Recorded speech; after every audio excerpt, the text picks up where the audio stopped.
Olha, atenção, dona de casa. Vamos agora ao nosso direito do consumidor? É agora? Sim ou não?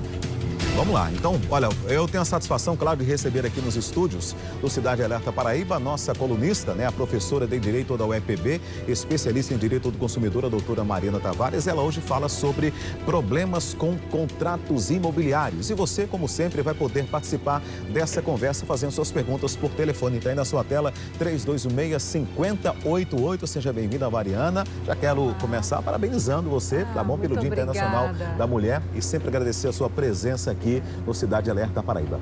Mariana, eu sei que as pessoas que aí, a lei do inquilinato, tem uma lei específica, mas muitas vezes o que está previsto lá na legislação não é cumprido ou por uma parte ou por outra parte. Como resolver esses transtornos em relação aí aos contratos imobiliários? Quais são os direitos básicos de quem contrata e, claro, os direitos também daquela pessoa que está alugando o seu imóvel? Muito bem, boa noite, Jomar, boa noite a todos vocês. Então, muitas vezes recorrer ao aluguel é uma necessidade, afinal de contas, no Brasil não é todo mundo que tem casa própria.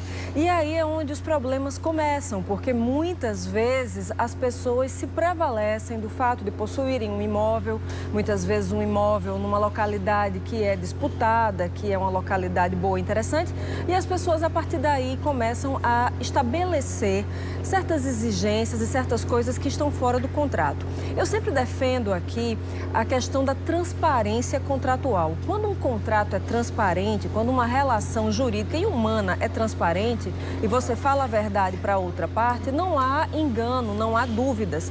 Mas o problema são as imposições que estão fora do contrato e que começam a ser, digamos assim, empurradas, para o consumidor. E isso aí precisa ser revisto.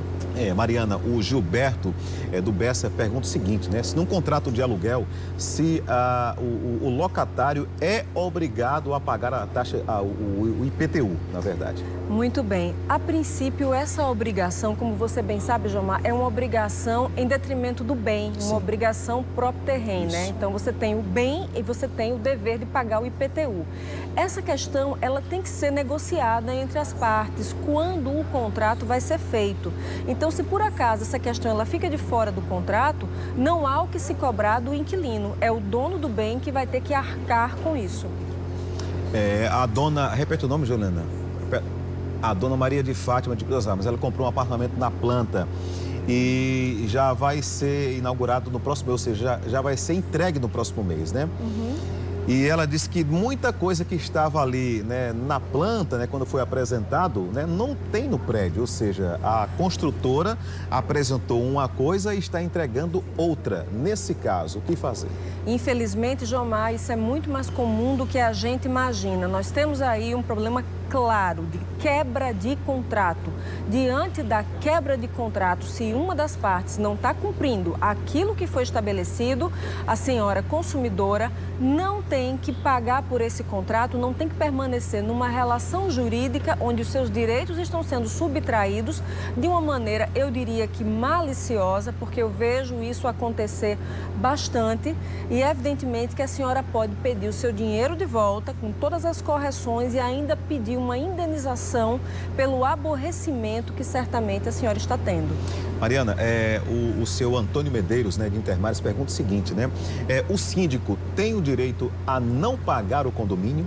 É direito do síndico não pagar, já que ele administra lá, todas aquelas confusões no prédio e tal, ele tem direito de ficar isento de pagar o condomínio? Vamos lá. Alguns condomínios, eles têm muitas pessoas. E se o condomínio tem muitas pessoas, é normal, É bastante consensual que o síndico fique, digamos que, eximido de pagar o condomínio, porque a tarefa de síndico, eu não acho, é fácil. eu não acho das mais fáceis, das mais agradáveis. Eu já fui 2 vezes, me arrependi amargamente. Eu nunca fui nem pretendo ser, Mas, enfim, é uma tarefa bastante trabalhosa, né? Lidar com pessoas dentro de um condomínio. Então, se o condomínio tem muita gente e o que os outros pagam é capaz de suprir, né, evidentemente, o que ele pagaria, uma vez que ele está trabalhando em prol do condomínio, tudo bem. Mas existem alguns condomínios, como no caso que eu moro, que são poucos moradores.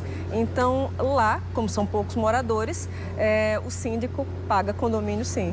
Em alguns casos, dependendo do número de apartamentos, o síndico tem direito até a salário. Exatamente. Né? Além de ser isento, né? Sim. Inclusive, ele tem direito a um salário. O seu José Carlos, Mariana, pergunta o seguinte: se o condomínio pode proibir que os moradores tenham animais nos seus apartamentos. Como é que funciona isso? De jeito nenhum. O seu Zé Carlos tocou num ponto bastante nevrálgico. Isso gera muitos problemas. E eu, na condição de advogada e também de defensora dos animais, digo desde já, se o seu animal é um animal de pequeno porte, é um animal que não oferece nenhuma ferocidade, nenhum tipo de risco, é um animal vacinado e um animal que, sobretudo, vive confinado ali no ambiente do seu apartamento, então ninguém tem o direito de proibir você de possuir um animal. Eu mesma possuo 3 animais de estimação dentro do meu apartamento e no meu prédio eu acho que praticamente todos os apartamentos têm. Uma telespectadora pergunta o seguinte, a dona Patrícia de Campina Grande pergunta o seguinte: se a construtora pode incluir intercaladas sem que isso tenha constado no contrato no momento que foi fechado o contrato da compra, né? Ela está passando por essa situação, ela acredita que a construtora, de alguma maneira, está precisando do dinheiro e incluiu intercaladas agora. Isso é um abuso, uma abusividade muito pesada, porque geralmente essas intercaladas, elas têm um valor bastante significativo, sobretudo num momento como esse, que é um momento difícil, né, para a economia do país como um todo. Então, diante disso, se essa especificação das intercaladas não constou de fato e realmente no contrato, é claro que a construtora não tem o direito de exigir coisas que estão fora do contrato. Ok, Mariana, mais uma vez, obrigado pela sua presença aqui no Cidade Alerta Paraíba. Aguardar o nosso próximo encontro sexta-feira que vem, sempre com assuntos, né, de interesse de todos que lhe acompanham aqui na sua coluna no Cidade Alerta Paraíba. Boa noite, bom fim de semana e até sexta-feira, se Deus quiser. Mais uma vez, parabéns pelo Dia Internacional da Mulher. Obrigada.